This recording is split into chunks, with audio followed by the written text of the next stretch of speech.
mendekati pasangan ketika kita sedang berpuasa, berusaha membangun hubungan harmonis dengan bermesraan. Sejatinya ada garis boleh, namun dengan catatan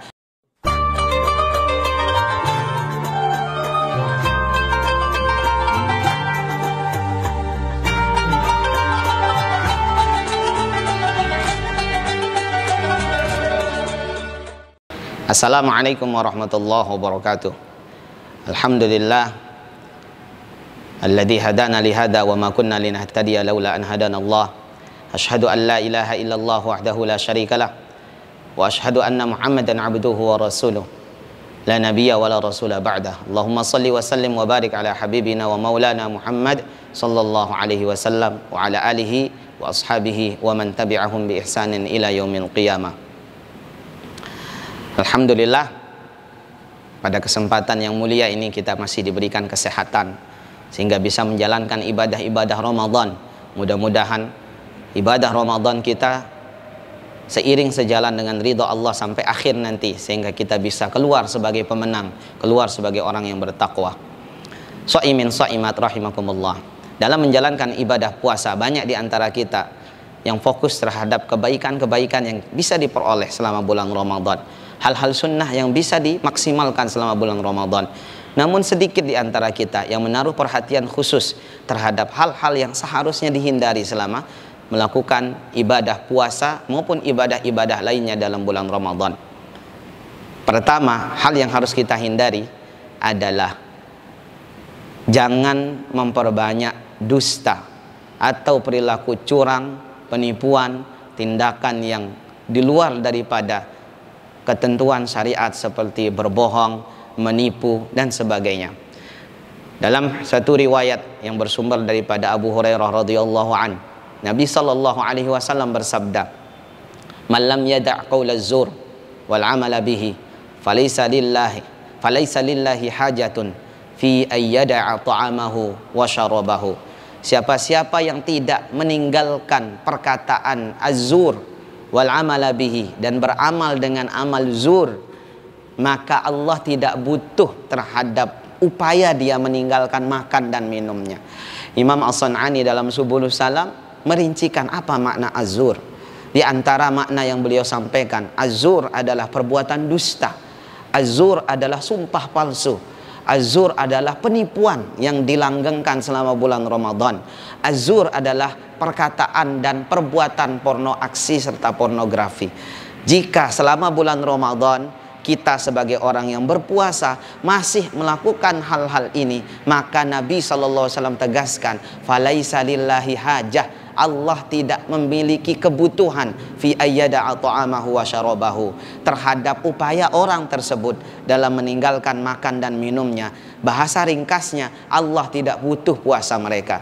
Sehingga menurut Imam As-San'ani, sebagian Zahiriyah menganggap hadis ini menjadi dasar untuk berfatwa bagi mereka batalnya puasa orang yang tetap berkata dan berbuat dengan amalan az-zur tadi selama melaksanakan ibadah puasa. Meski mayoritas ulama mengatakan perbuatan ini tidak membatalkan puasa, namun akan sangat jauh mengurangi nilai puasa kita. Bagaimana? Coba kita bayangkan, shaimin shaimat rahimakumullah. Di satu sisi kita berbuat baik kepada Allah dengan menahan diri dari yang dilarang oleh Allah saat berpuasa. Kita tahan diri kita dari makan, minum, tahan diri kita daripada hal-hal yang membatalkan puasa. Tapi di sisi lain kita kemudian melakukan pelanggaran-pelanggaran seperti berbohong, bersumpah palsu, menipu, porno aksi, pornografi.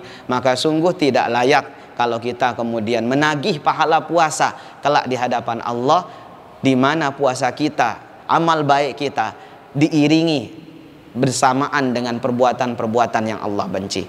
Poin yang kedua yang seharusnya kita hati-hati dan kita hindari selama menjalankan ibadah puasa adalah berlebih-lebihan dalam berkumur-kumur dan istinsyak.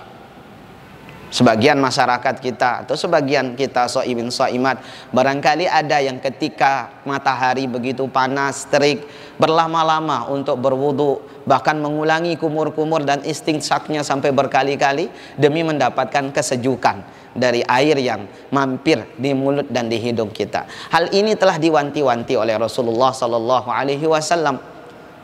Suatu kali ada sahabat yang bertanya kepada Nabi tentang bagaimana cara berwudu yang baik. Maka Nabi sallallahu alaihi wasallam kemudian menjawab dengan satu riwayat. Jadi beliau mengatakan, asbighil wudu, sempurnakan wudu kalian. Wa khallil bainal asabi', dan selak-selakilah jari jemari kalian. Wa balligh bil istinsyaq wal madmadah, dan optimalkan ketika istinsyak dan berkumur-kumur, illa antakuna shaiman, kecuali kalau kalian sedang dalam keadaan berpuasa.